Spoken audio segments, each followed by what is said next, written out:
الحمد لأهله والصلاة على أهلها أما بعد.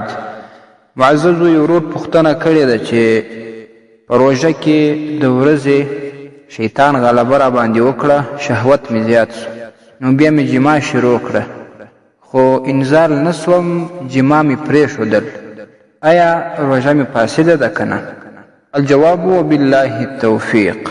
معززه، د ورځې د روژې په حالت کې چې څوک جما کوي، کوروالی کوي، چې څنګه دخول راسي، انزال سوی وي که نه وي سوی، نو پر دواړو باندې غسل هم واجب دی، روژه یې هم فاسده ده او کفاره هم ور باندې لازمه ده.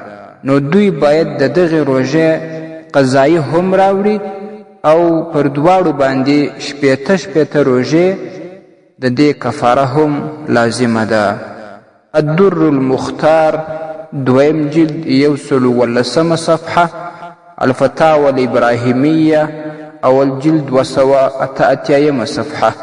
السلام علیکم ورحمة الله وبرکاته. ستاسې د اسلامي پوښتنو جوابونکی مفتی حکیم الله صابر الحنفي صاحب.